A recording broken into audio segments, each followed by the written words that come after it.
नमस्कार। कमल क्लासेस के परिवार से नए जुड़ने वाले सभी सदस्यों का मैं इस परिवार में हार्दिक स्वागत और अभिनंदन करता हूं।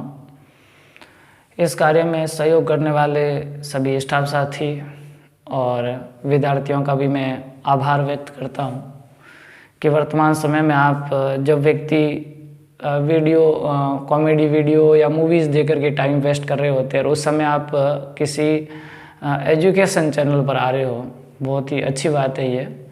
आपका हार्दिक स्वागत और अभिनंदन। मैं कोशिश करूँगा आप जिस उम्मीद को लेकर के इस चैनल पर आए हैं उस पर खरे उतरने की, और निरंतर मैं अभी हमारी इस सेशन की कड़ी में हम क्लास 10वीं सामाजिक विज्ञान लोकतांत्रिक राजनीति की चर्चा कर रहे थे। और लोकतांत्रिक राजनीति के अंदर आज हमारा टॉपिक है वो राजनीतिक दल है। मैं समय समय पर अन्य क्लासेस की वीडियो है वो भी जारी करूँगा। फिलहाल हम इस सेशन में राजनीतिक दलों की बात करेंगे। ये क्लास 10वीं सामाजिक विज्ञान लोकतांत्रिक राजनीति का एक टॉपिक है, राजनीतिक दल। और इन राजनीतिक दलों के बारे में जो भी 10वीं क्लास के सिलेबस में है हम उसके बारे में चर्चा करेंगे। 10वीं क्लास के बोर्ड के सिलेबस में जितना भी है राजनीतिक दलों में उस सारे को अपन पढ़ेंगे। हम टॉपिक पूरे करने से पूर्व एक डायग्राम बनाते हैं प्रत्येक टॉपिक में और ये समझते हैं कि इस पूरे अध्याय के अंदर, इस पूरे चैप्टर के अंदर हम क्या पढ़ने वाले हैं। तो हम राजनीतिक दलों के अंदर क्या पढ़ेंगे? राजनीतिक दलों में हम पढ़ेंगे राजनीतिक दल कहते किसे हैं, राजनीतिक दल का अर्थ। राजनीतिक दलों के अर्थ के बाद पढ़ेंगे हम राजनीतिक दलों के तत्व। राजनीतिक दल तत्व के बाद हम पढ़ेंगे राजनीतिक दलों के कार्य। राजनीतिक दलों के कार्य कह सकते हैं या हम यूँ कह सकते हैं राजनीतिक दलों की भूमिका। राजनीतिक दलों की भूमिका। राजनीतिक दलों की भूमिका के बाद हम एक सवाल लेंगे, क्या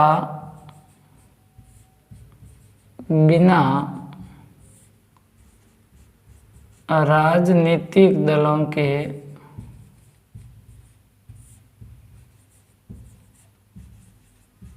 लोकतंत्र नहीं चल सकता? एक अपने आप में प्रश्न है जिसका हम उत्तर देंगे। उसके बाद हम पढ़ेंगे हमें राजनीतिक दलों की जरूरत क्यों। हमें राजनीतिक दलों की जरूरत क्यों।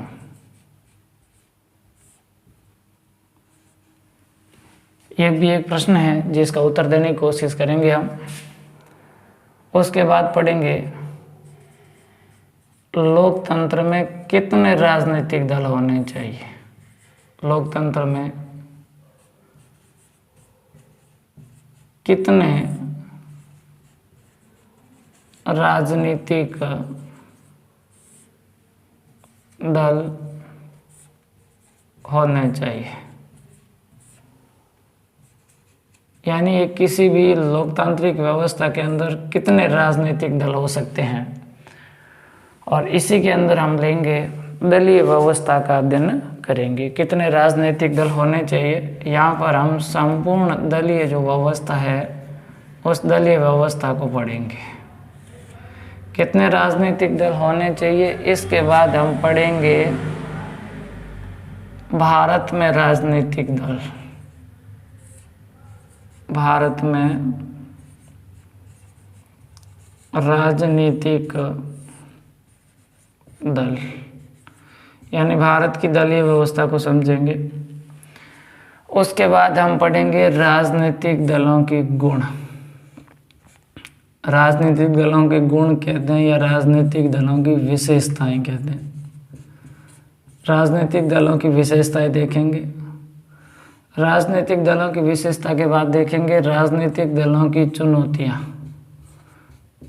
वर्तमान में राजनीतिक दलों को कौन कौन सी चुनौतियों का सामना करना पड़ रहा है, और राजनीतिक दलों की चुनौतियों के बाद हम पढ़ेंगे राजनीतिक दलों में सुधार हेतु सुझाव।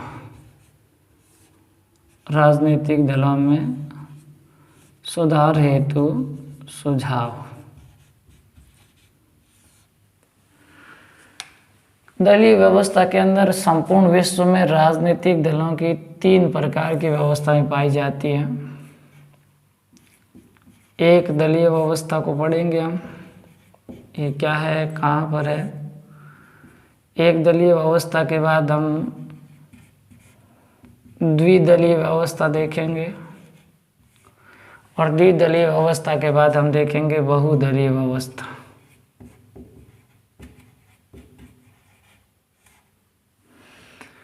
भारत में राजनीतिक दलों को हम 3 भागों में बांटेंगे। हम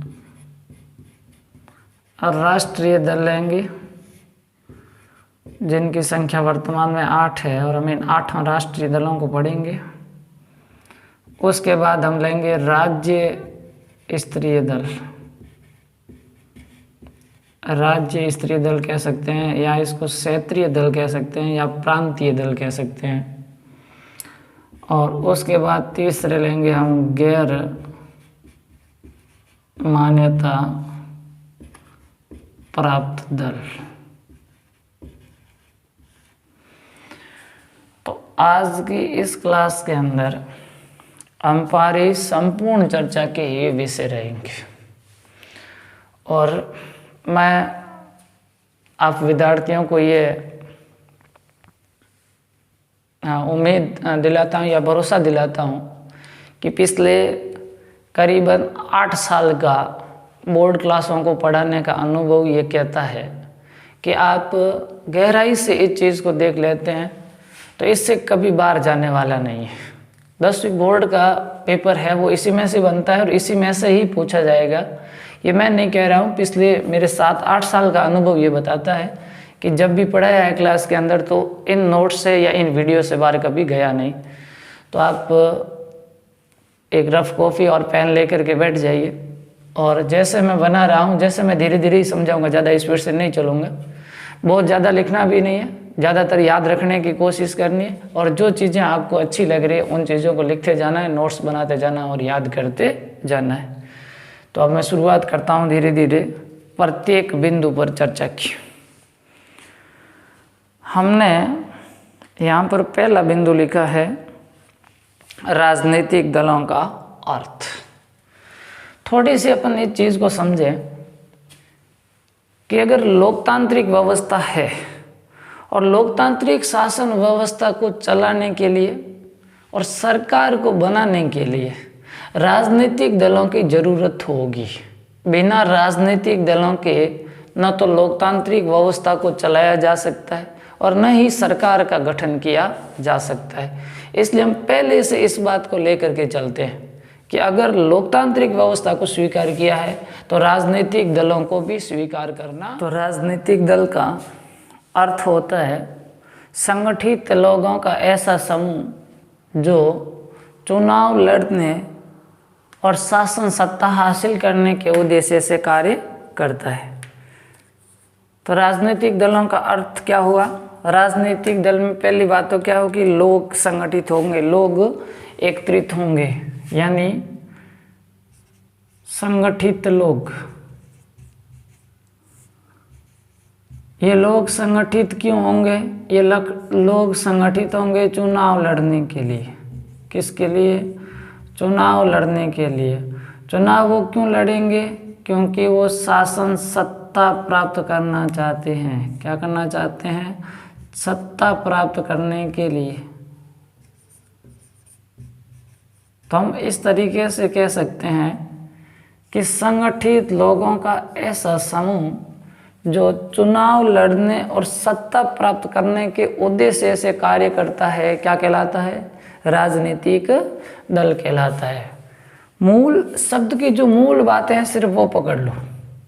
कि उसके अंदर मूल चीज़ क्या रहेगी, सिर्फ उस चीज़ को पकड़ो, पूरा रटने की कोशिश मत करो, सिर्फ समझने की कोशिश करो। राजनीतिक दल का अर्थ क्या हुआ, राजनीतिक दल में लोग एकत्रित होंगे, यानी लोग संगठित होंगे। वो लोग संगठित क्यों होंगे, चुनाव लड़ने के लिए। और चुनाव क्यों लड़ेंगे, वो सत्ता प्राप्त करने के लिए। तो राजनीतिक दल का अर्थ हुआ संगठित लोगों का ऐसा समूह जो चुनाव लड़ने और सत्ता प्राप्त करने के उद्देश्य से कार्य करता है। क्या कहलाता है, राजनीतिक दल कहलाता है। हो जाएगा याद, आराम से, बिल्कुल सरल शब्द है, उन शब्दों को पकड़ लो, उससे ज़्यादा गहरे से जाने की जरूरत नहीं है। तो संगठित लोगों का ऐसा समूह जो चुनाव लड़ने और सत्ता प्राप्त करने के उद्देश्य से कार्य करता है, क्या कहलाता है, राजनीतिक दल कहलाता है।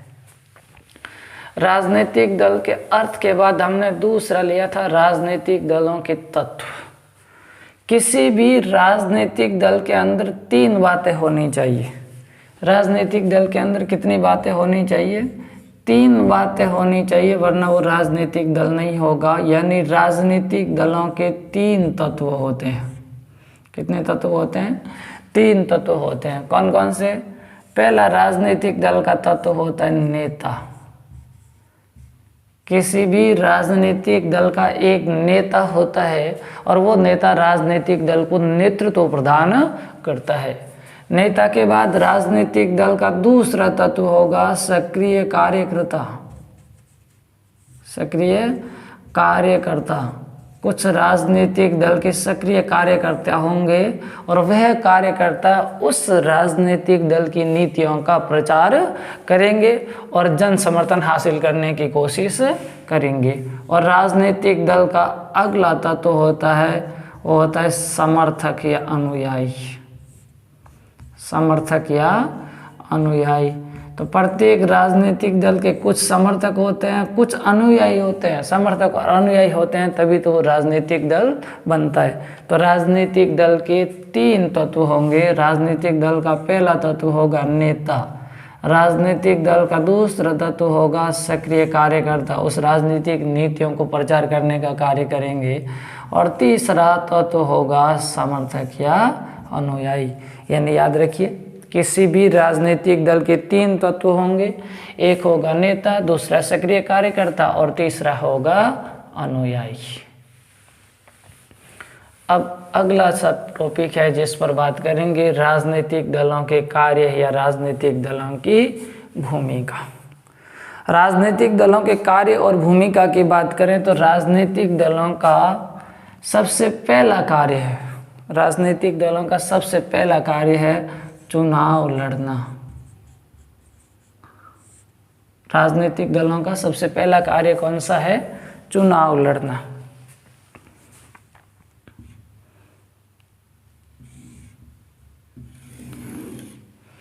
राजनीतिक दलों का पहला कार्य है चुनाव लड़ना। तो प्रत्येक राजनीतिक दल अपने उम्मीदवारों की घोषणा करता है, एक उम्मीदवारों की सूची जारी करता है और जो वह उम्मीदवार होते हैं वो उम्मीदवार क्या लड़ते हैं, चुनाव लड़ते हैं प्रत्येक क्षेत्र के अंदर। तो अलग अलग राजनीतिक दल क्षेत्रों से अपने उम्मीदवारों की एक सूची जारी करते हैं और जो उम्मीदवार होते हैं उनके मध्य चुनाव लड़ा जाता है। ये चुनाव लड़ने का तरीका विश्व के अलग अलग देशों में अलग अलग हो सकता है, लेकिन उनका उद्देश्य सत्ता प्राप्त करना ही होता है। तो राजनीतिक दलों का पहले कार्य क्या होगा, चुनाव लड़ना। और वो चुनाव लड़ करके चुनाव जीत जाएंगे तो किसका निर्माण करेंगे, सरकार का निर्माण करेंगे। दूसरा, सरकार की नीतियों को जनता तक पहुंचाना, सरकार की नीतियों एवं कार्यक्रमों को जनता तक पहुंचाना। सरकार की नीतियां एवं सरकार की नीतियों एवं कार्यक्रमों को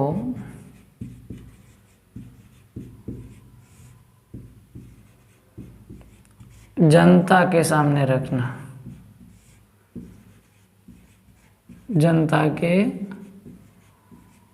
सामने रखना।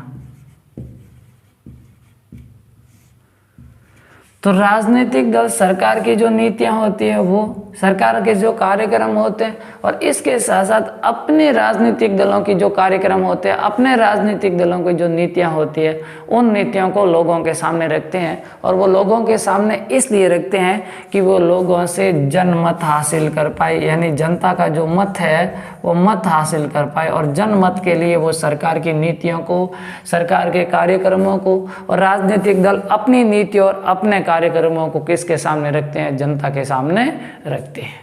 राजनीतिक दलों का तीसरा कार्य है कानूनों के निर्माण में मुख्य भूमिका, या कानूनों के निर्माण में भूमिका। देखो, लोकतांत्रिक व्यवस्था के अंदर कानून निर्माण का जो कार्य किया जाता है वो विधायिका के द्वारा किया जाता है। कानून निर्माण का कार्य कौन करती है? विधायिका करती है। या कानून निर्माण का कार्य कौन करती है? विधायिका को संसद कहते हैं, संसद करती है। लेकिन संसद के अंदर जो व्यक्ति बैठते हैं, जो विधायक बैठते हैं, वो किसी न किसी राजनीतिक दल के सदस्य होते हैं। और जब वो कानूनों का निर्माण करते हैं, जब वो नीतियों का निर्माण करते हैं, तो उनके कानून और नीतियाँ उस राजनीतिक दल के नीतियों और कानूनों से क्या होती है? प्रभावित होती है, और उसके अनुरूप वो कानूनों का निर्माण करते हैं। राजनीतिक दलों का चौथा कार्य है सरकार का गठन करना। सरकार का गठन करना।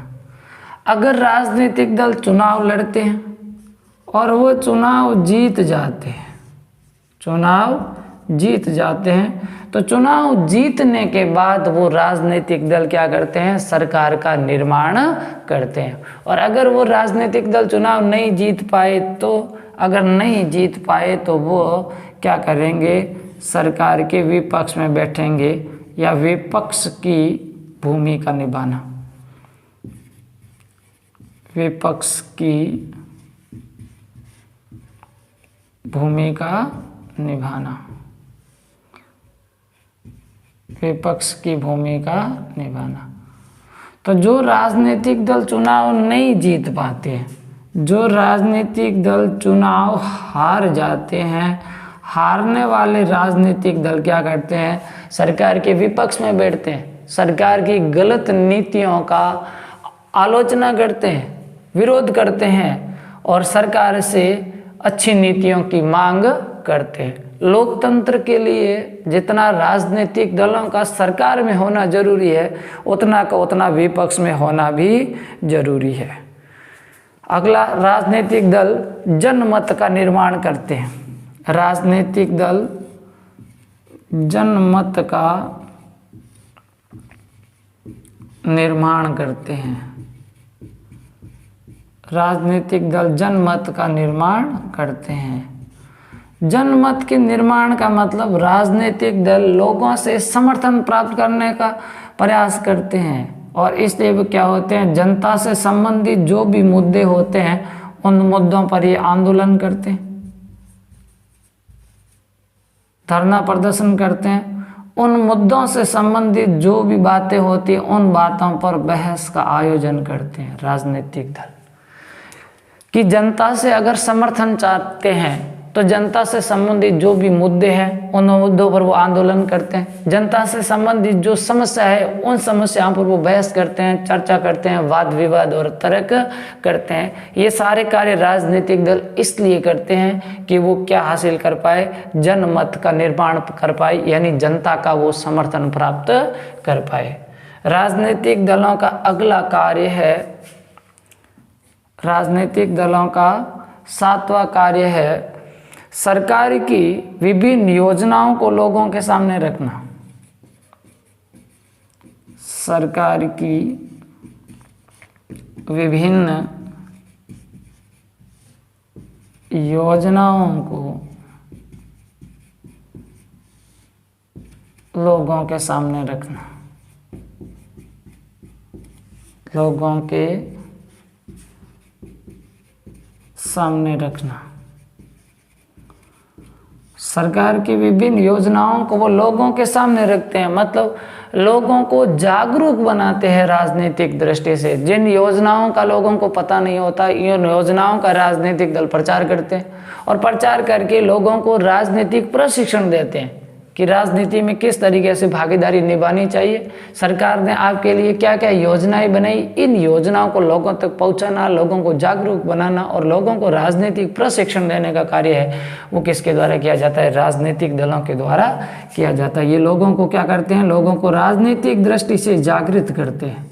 लोगों को क्या करते हैं? लोगों को राजनीतिक प्रशिक्षण देते हैं ये राजनीतिक दल, ताकि वो सरकार की नीतियों का समर्थन या विरोध कर पाए। तो इस तरीके से किसी भी लोकतांत्रिक व्यवस्था के अंदर राजनीतिक दलों का होना बहुत ही जरूरी है। राजनीतिक दल निम्नलिखित कार्य करते हैं या निम्न भूमिकाओं का निर्वाह करते हैं। पहली बात थोड़ा सा वापस चर्चा में कर लेते हैं। राजनीतिक दलों का पहला कार्य क्या था? चुनाव लड़ना। राजनीतिक दलों के विभिन्न उम्मीदवारों के मध्य चुनाव लड़ा जाता है और इसमें जो जीत जाता है वो सरकार का निर्माण करता है। और चुनाव लड़ने के तरीके भिन्न भिन्न देशों के अंदर भिन्न भिन्न होते हैं। जैसे चुनाव प्रत्यक्ष लड़ा जा सकता है, चुनाव का अप्रत्यक्ष तरीका भी है। कई देशों के अंदर चुनाव के अंदर सूची प्रणाली के अनुसार चुनाव होता है। तो इस तरीके से अलग अलग देशों में चुनाव के तरीके अलग अलग है। दूसरा है सरकार की नीतियों और कार्यक्रमों को जनता के सामने रखना, यानी सरकार की जो नीतियां हैं, सरकार के जो कार्यक्रम है, राजनीतिक दलों की अपनी जो नीतियां और कार्यक्रम है वो उनको लोगों के सामने रखने का कार्य कौन करते हैं? राजनीतिक दल करते हैं। और वो इसलिए रखते हैं कि वो जनमत हासिल कर पाए, यानी जनता का समर्थन हासिल कर पाए। कानून के निर्माण में भूमिका, कानूनों का निर्माण विधायिका या संसद करती है, लेकिन विधायिका या संसद के अंदर जो सदस्य होते हैं वे सदस्य किसी न किसी राजनीतिक दल के सदस्य होते हैं और वे अपने राजनीतिक दल के नेता के निर्देशानुसार नीतियों का निर्माण करते हैं। अगला, सरकार का गठन करते हैं। जो राजनीतिक दल चुनाव जीत जाता है, जीतने वाले राजनीतिक दल सरकार का गठन करते हैं, सरकार का संचालन करते हैं। और जो राजनीतिक दल चुनाव नहीं जीत पाते हैं, जो राजनीतिक दल चुनाव हार जाते हैं, वे राजनीतिक दल विपक्ष में बैठते हैं और सरकार की जो गलत नीतियां हैं उन नीतियों का ये क्या करते हैं? विरोध करते हैं। जनमत का निर्माण करना, यानी समर्थन हासिल करने के लिए राजनीतिक दल है वो आंदोलनों का आयोजन करते हैं। विभिन्न जनता से संबंधित जो मुद्दे होते हैं उन मुद्दों पर बहस करते हैं और बहस करके वो क्या करने की कोशिश करते हैं? जनता का मत हासिल करने की, यानी जन समर्थन हासिल करने की कोशिश करते हैं। सरकार की विभिन्न योजनाओं को लोगों के सामने रखना, यानी राजनीतिक दल सरकार की जो योजनाएं होती है उन योजनाओं को लोगों के सामने रखते हैं और इससे क्या होता है? इसके लोगों के अंदर राजनीतिक जागृति उत्पन्न होती है, लोगों को राजनीति का प्रशिक्षण मिलता है और वो जागरूक होते हैं, लोकतंत्र में भूमिका निभाते हैं। इस तरीके से राजनीतिक दल निम्न कार्य करते हैं। आसानी से याद रह जाएगा, ज़्यादा कोई डिफिकल्ट है नहीं। थोड़ा सा इसको नोट कर लो। बिना राजनीतिक दलों के लोकतंत्र नहीं चल सकता? बड़ा अजीब सवाल पूछा है और एनसीईआरटी बोर्ड की किताब ने भी ये सवाल पूछा है कि अगर राजनीतिक दल नहीं होंगे तो लोकतंत्र की स्थिति क्या होगी। हम काल्पनिक मान लेते हैं। हमने पहले से ही कहा था कि बिना राजनीतिक दलों के लोकतांत्रिक व्यवस्था का संचालन किया जाना संभव नहीं है और राजनीतिक दल लोकतंत्र की आत्मा होते हैं। लेकिन फिर भी अगर एनसीईआरटी की किताब ने सवाल पूछा है तो हम काल्पनिक मान लेते हैं कि राजनीतिक दल नहीं हो। राजनीतिक दल नहीं होगा तो पहली स्थिति ये होगी कि चुनाव लड़ने वाले सारे उम्मीदवार होंगे, जो उम्मीदवार चुनाव लड़ेगा ये सारे उम्मीदवार या तो स्वतंत्र होंगे और या ये सारे उम्मीदवार क्या होंगे? निर्दलीय होंगे। और जब ये चुनाव जीत करके सरकार का निर्माण करेंगे तो कोई भी बड़े नीतिगत बदलाव की स्थिति में नहीं होगा। कोई भी बड़े नीतिगत बदलाव की स्थिति में नहीं होगा। स्थिति में नहीं होगा। बड़े नीतिगत बदलाव की स्थिति मतलब समर्थन कहाँ मिलेगा? अगर कोई भी एक व्यक्ति कोई बड़ा बदलाव चाहता है या बड़ा कोई कानून निर्माण करना चाहता है या बड़ी कोई योजना चाहता है तो सबका समर्थन मिलेगा? नहीं मिलेगा। समर्थन का आधार ये होता है कि जिस राजनीतिक दल के सदस्य होते हैं उस राजनीतिक दल को उम्मीदवार समर्थन दे देते हैं। लेकिन अगर उम्मीदवार स्वतंत्र होंगे, किसी राजनीतिक दल का सदस्य ही नहीं होंगे, तो वो किसी एक नीतिगत बदलाव पर या किसी एक मुद्दे पर कभी सहमत होने वाले नहीं है। दूसरा क्या स्थिति होगा? दूसरा स्थिति ये होगा कि जो उम्मीदवार जिस क्षेत्र से जीत करके आया है उस क्षेत्र विशेष के हित की बात करेगा, क्षेत्र विशेष के हित की बात करेगा। देश के बारे में कौन सोचेगा? देश कैसे चलेगा इसके बारे में कोई सोचने वाला नहीं होगा। देश कैसे चलेगा इसके बारे में कौन सोचेगा? कोई नहीं सोचेगा। उम्मीदवार जिस क्षेत्र से चुनाव लड़ करके आया है वो ये प्रयास करेगा कि मेरे क्षेत्र के लिए ज़्यादा से ज़्यादा योजनाएं मिले, मेरे क्षेत्र का ज़्यादा से ज़्यादा विकास हो, और इसलिए मुझे अगली बार जब चुनाव का मौका मिले तो मेरे को समर्थन मिल जाए। इसलिए सारे अपने क्षेत्र के बारे में सोचेंगे, लेकिन इस बारे में कोई नहीं। कौन सोचेगा कि देश कैसे चलेगा? देश के बारे में कोई सोचने वाला नहीं होगा। अगर हम बात करते हैं पंचायतों के चुनाव की, पंचायतों के जो चुनाव होते हैं उन चुनावों के अंदर उम्मीदवार किसी भी राजनीतिक दल के सदस्य नहीं होते। स्थिति क्या होती है अपन अच्छी तरीके से जानते हैं कि जब पंचायतों के चुनाव होते हैं तो उस समय हम देखते हैं कि पूरा गांव कई भागों के अंदर बंट जाता है, और गांव के जो प्रत्येक भाग होता है, प्रत्येक भाग अपना पूरा एक पैनल उतारने के प्रयास करता है। सरपंच के लिए आप देखते होंगे 13 फॉर्म भर जाए, वही उप सरपंच के लिए भी भरे, वार्ड पंच के, बहुत सारे व्यक्ति है जो चुनाव लगाए, और उस समय क्या होता है मतों का विभाजन भी हो जाता है, किसी को स्पष्ट बहुमत भी नहीं मिलता। तो एक ऐसी स्थिति उत्पन्न हो जाएगी जहां पर लोकतंत्र का सही तरीके से संचालन किया जाना संभव नहीं है।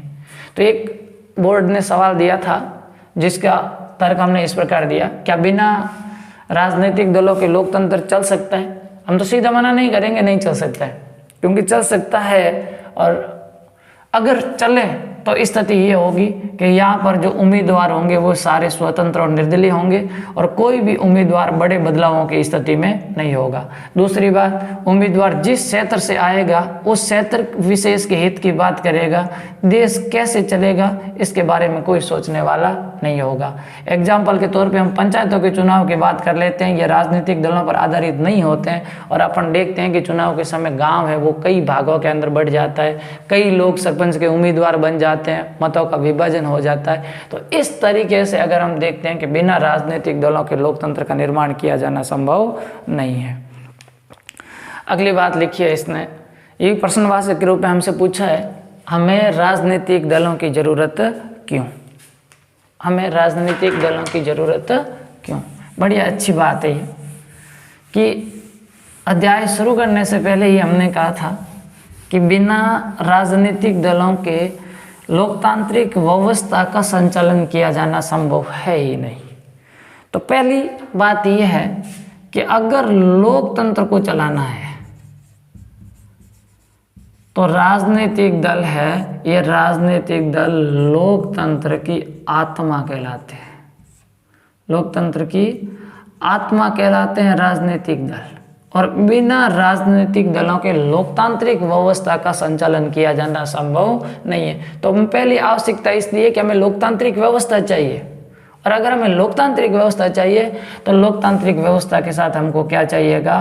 राजनीतिक दल चाहिएगा। अगली बात, इस समय बड़ा जो भी समाज होता है उस समाज का प्रतिनिधित्व करने के लिए कुछ लोगों की आवश्यकता होती है। एक बड़े समाज के अंदर जो प्रतिनिधित्व होता है उसका प्रतिनिधित्व किस प्रकार होना चाहिए? मतलब बहुत सारे लोगों की संख्या है, और उन सारे लोगों को अगर सरकार के सामने अपनी बात रखने को कहें तो वो अपनी बात किस तरीके से रखेंगे? कोई बात रखने की स्थिति में नहीं होगा। तो अगर हम बात करें बड़े समाजों के लिए, तो बड़े समाजों का प्रतिनिधित्व तो आसानी से इसके अंदर मिल जाता है। राजनीतिक दल होते हैं वो विभिन्न सामाजिक समूहों का, विभिन्न समाजों का, विभिन्न वर्गों का प्रतिनिधित्व तो ही करते हैं ना। तो राजनीतिक दल है वो जो बड़े समाज होते हैं जहाँ पर लोग सरकार के सामने अपनी बात को नहीं रख सकते, लोकतंत्र के अंदर नहीं रख सकते। ऐसी स्थिति के अंदर जो समाज है उस समाज का प्रतिनिधित्व, जो समूह है, जो संगठन है, उसका प्रतिनिधित्व है वो राजनीतिक दलों के द्वारा किया जा सकता है। अगली बात देख सकते हैं कि समाज के विभिन्न मुद्दों पर अलग अलग मत होते हैं। समाज के विभिन्न मुद्दों पर अलग अलग मत होते हैं और विभिन्न व्यक्तियों के अलग अलग मत होते हैं और कभी उन पर एक मत या एक सहमति नहीं बन पाती है। तो राजनीतिक दल इस स्थिति में क्या करते हैं, विभिन्न जो बिखरे हुए विचार होते हैं, विभिन्न मुद्दे होते हैं, उन मुद्दों पर एक मत करने के लिए और एक मत करके सरकार के सामने रखने के लिए किसकी आवश्यकता होती है, राजनीतिक दलों की आवश्यकता होती है कि वो सरकार के सामने उन मुद्दों को रख सके। सरकार के सामने रखना, सरकार के सामने मुद्दे रखना।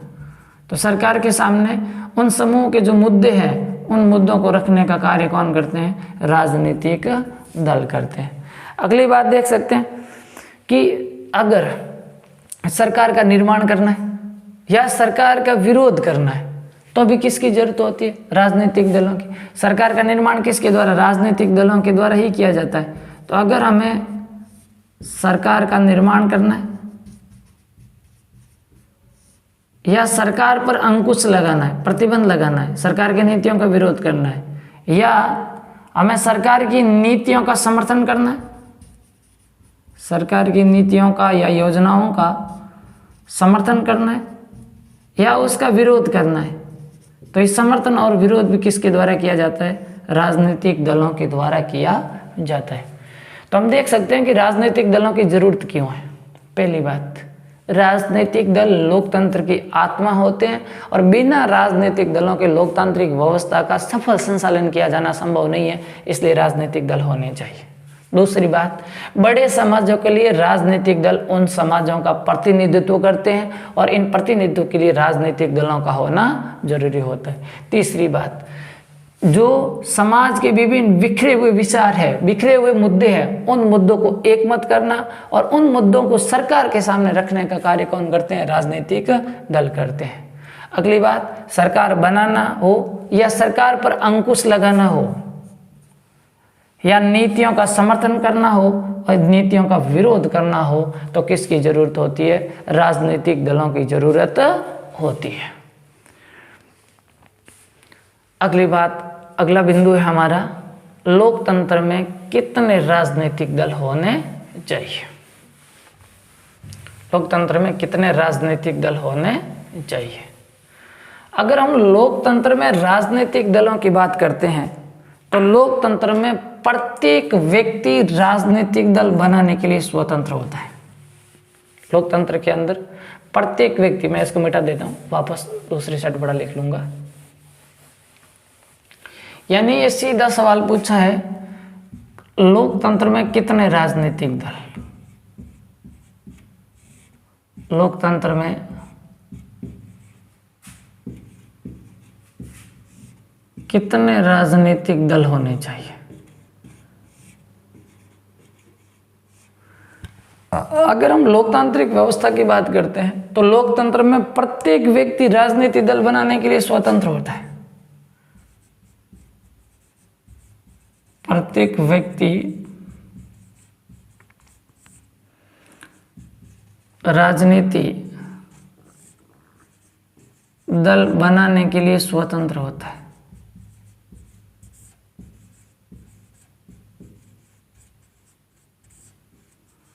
और प्रत्येक व्यक्ति राजनीतिक दल बनाने के लिए स्वतंत्र होता है तो बहुत सारे राजनीतिक दलों का निर्माण होता है। अधिकांश लोकतांत्रिक व्यवस्था के अंदर हम दलों की बात करते हैं तो वहाँ पर बहुदलीय व्यवस्था पाई जाती है और बहुदलीय व्यवस्था पाए जाने के पीछे कारण यह होता है कि लोकतंत्र के अंदर प्रत्येक व्यक्ति को राजनीतिक दल बनाने की छूट होती है और इसलिए बहुत सारे राजनीतिक दल बन जाते हैं। अगर हम संपूर्ण दलीय व्यवस्था की बात करें तो विभिन्न देशों के अंदर अलग अलग दलीय व्यवस्था देखने को मिल जाएगी और विभिन्न देशों में अलग अलग दलीय व्यवस्था होने के पीछे बहुत सारे कारण रहते हैं। पहला तो कारण रहता है अलग अलग दलीय व्यवस्था होने का समाज की प्रकृति, कि वो समाज कैसा है, उस समाज के अनुरूप राजनीतिक दलों का विकास होगा। दूसरी मूल बात ये रहती है कि राजनीतिक दलों के अंदर वहाँ पर राजनीतिक दलों का इतिहास कैसा रहा है। राजनीतिक दलों का इतिहास, राजनीतिक दलों का इतिहास कैसा रहा है। जैसे आप ब्रिटेन के अंदर देख सकते हैं, तो ब्रिटेन के अंदर जो कंजर्वेटिव पार्टी अनुदार दल है, ये अनुदार दल वहाँ की राजनीतिक व्यवस्था के कारण ही इस दल का निर्माण हुआ। अगली बात हम इसके अंदर देख सकते हैं कि वहाँ की चुनाव प्रणाली, वहाँ की चुनाव प्रणाली, अगर वहाँ का संविधान एक से अधिक राजनीतिक दलों को अनुमति नहीं देता है तो वहाँ पर एक दलीय राजनीतिक व्यवस्था ही उत्पन्न होगी। तो इन विभिन्न आधारों पर राजनीतिक दलीय व्यवस्था है वो अलग अलग होती है। राजनीतिक दलों की व्यवस्था को प्रभावित करता है वहाँ का समाज, राजनीतिक दलों का इतिहास, वहाँ पीछे राजनीति का इतिहास कैसा रहा है, और वहाँ की चुनाव प्रणाली। ये वे चीज़ें हैं जो किसी भी देश की दलीय व्यवस्था को प्रभावित करते हैं। हम संपूर्ण विश्व की दलीय व्यवस्था को 3 भागों में बांटते हैं। संपूर्ण विश्व की दलीय व्यवस्था को 3 भागों में बांटते हैं, और इसमें सबसे पहले लेते हैं एक दलीय व्यवस्था या एक दलीय प्रणाली कह सकते हैं। एक दलीय प्रणाली, एक दलीय व्यवस्था के अंदर सिर्फ एक ही राजनीतिक दल होता है, सिर्फ एक ही राजनीतिक दल होता है, दूसरे राजनीतिक दल की या विपक्ष की अनुमति ही नहीं होती।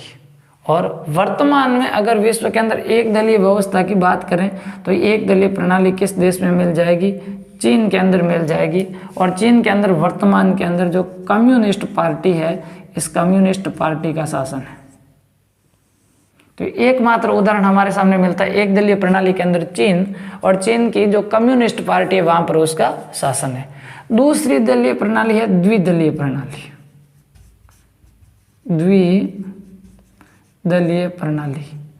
और द्विदलीय प्रणाली के अंदर कितने राजनीतिक दल होते हैं? द्विदलीय प्रणाली के अंदर 2 राजनीतिक दल होते हैं। एक सरकार का निर्माण करता है तो दूसरा राजनीतिक दल उसके विपक्ष में बैठता है। द्विदलीय प्रणाली के अंदर हम 2 देशों की बात कर सकते हैं। एक तो हम द्विदलीय प्रणाली के अंदर बात कर सकते हैं अमेरिका की। अमेरिका के अंदर 2 राजनीतिक दल है। और एक हम द्विदलीय प्रणाली के अंदर बात कर सकते हैं ब्रिटेन की। अमेरिका और ब्रिटेन ऐसे देश हैं जहां पर द्विदलीय राजनीतिक प्रणाली है। अमेरिका के अंदर जो 2 राजनीतिक दल है, एक तो है रिपब्लिक और दूसरा है डेमोक्रेटिक।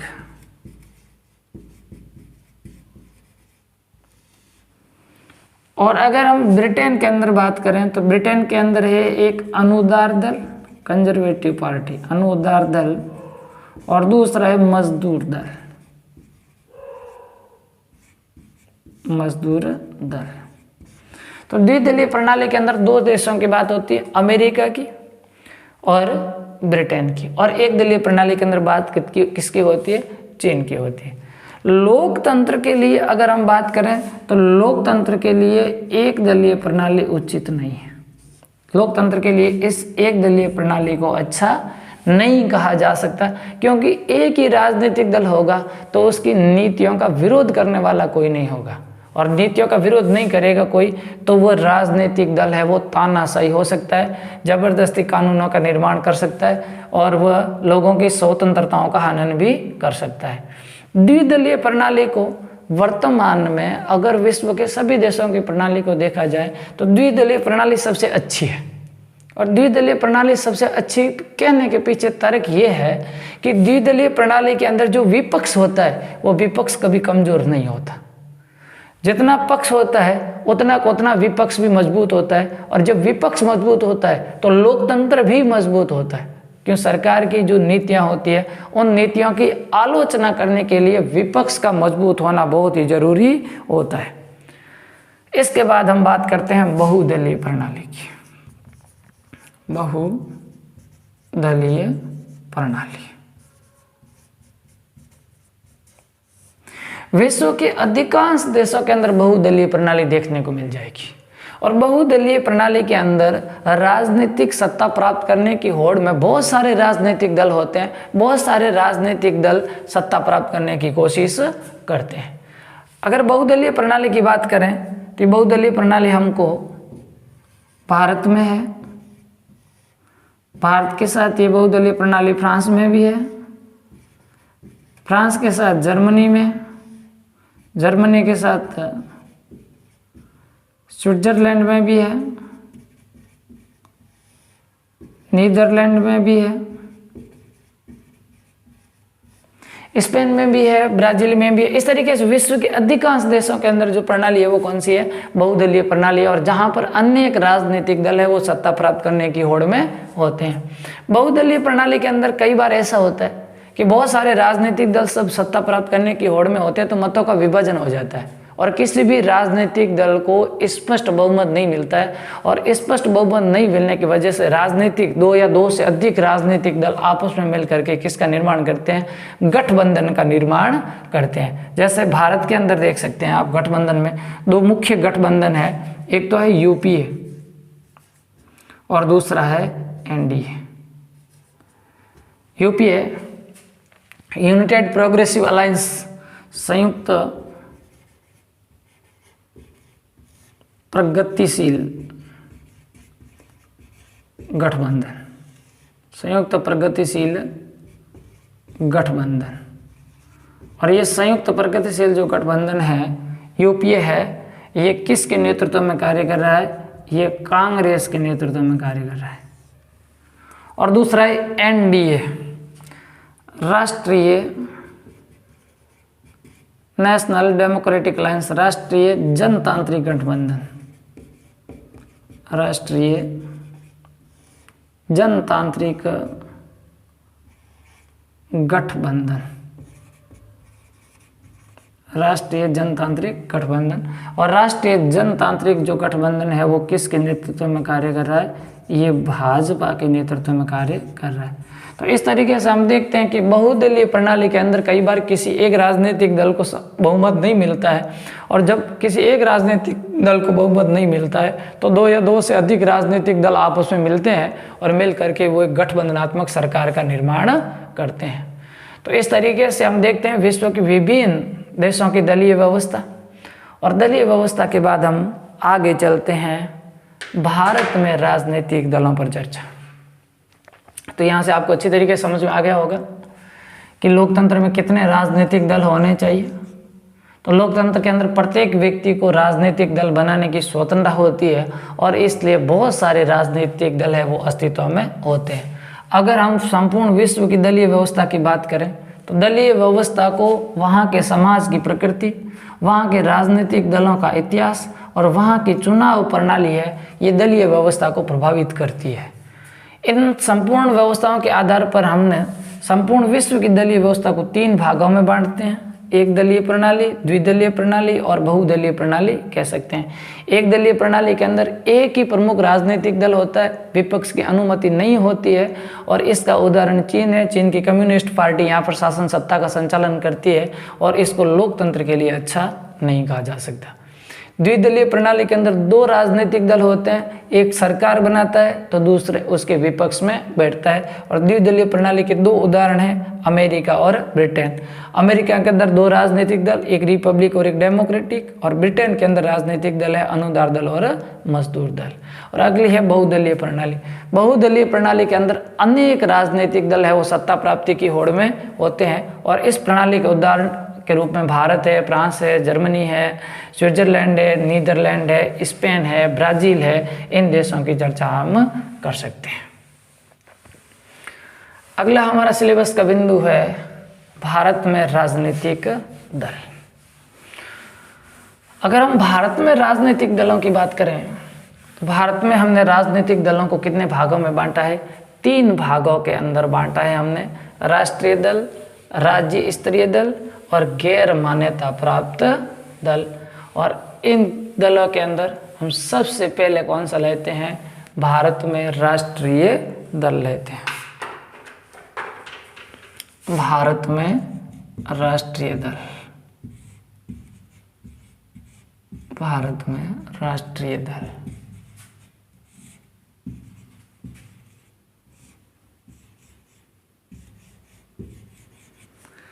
देखो, राष्ट्रीय दल किसे कहते हैं? वे दल जिनका कार्य क्षेत्र, वे दल जिनका कार्य क्षेत्र पूरा देश, जिनका कार्य क्षेत्र पूरा देश हो या पूरा राष्ट्र हो, उन दलों को हम क्या कहते हैं? राष्ट्रीय दल कहते हैं। और इन राष्ट्रीय दलों को जो मान्यता दी जाती है, ये राष्ट्रीय दलों को मान्यता देने का कार्य कौन करता है? कार्य करता है निर्वाचन आयोग, भारत सरकार। कौन करता है? निर्वाचन आयोग, भारत सरकार है। ये इन राजनीतिक दलों को क्या देता है? मान्यता देता है। राजनीतिक दल को राष्ट्रीय दल होने के लिए कुछ शर्तों को पूरा करना होता है और निम्न में से कोई एक शर्त पूरा कर लेता है, कोई एक शर्त जो राजनीतिक दल पूरा कर लेता है उसको राष्ट्रीय दल की मान्यता दी जा सकती है। पहली शर्त देखो, उस राजनीतिक दल ने, मैं थोड़े से चिन्ह बना करके लिख रहा हूं कि याद कर लेना, उस राजनीतिक दल ने लोकसभा चुनावों में कुल पड़े वैध मतों का 6% प्राप्त किया हो और वह 6% कम से कम 4 राज्यों से होना चाहिए और इसके साथ उसने लोकसभा की 4 सीटें जीती हो। पहली शर्त। अगर ये पहली शर्त पूरी नहीं होती है तो दूसरी शर्त, उस राजनीतिक दल ने लोकसभा की कुल सीटों का 2% सीटें जीती हो और ये 2% सीटें कम से कम 3 स्टेट से होनी चाहिए, 3 राज्यों से होनी चाहिए। अगर ये भी पूरा नहीं करता है तो उस राजनीतिक दल को कम से कम 4 राज्यों में राज्य दल की मान्यता प्राप्त होनी चाहिए।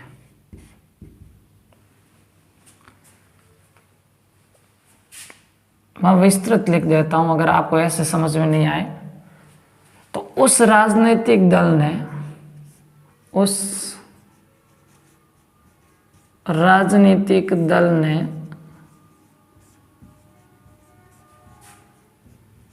लोकसभा चुनावों में, लोकसभा चुनावों में कुल पड़े वैध मतों का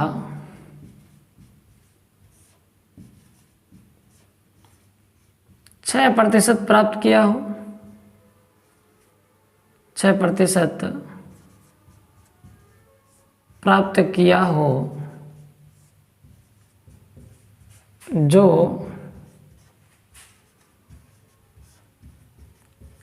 कम से कम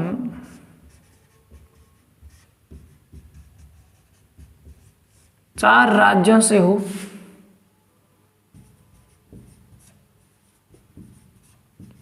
तथा लोकसभा की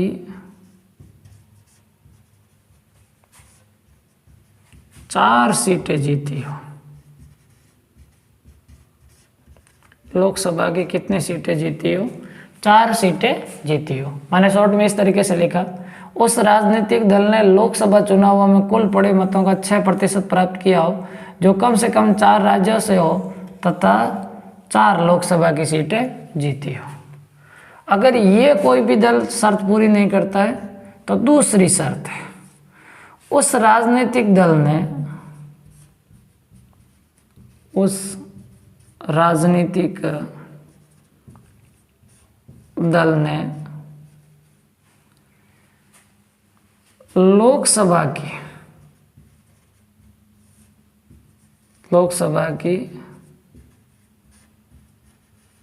कुल सीटों का 2% जीता, 2% जीती हो जो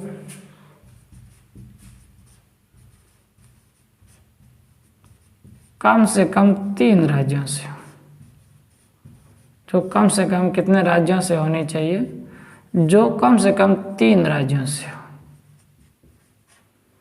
अगर ये भी कोई शर्त पूरी नहीं करता है तो उसके लिए तीसरी शर्त है, उस राजनीतिक दल को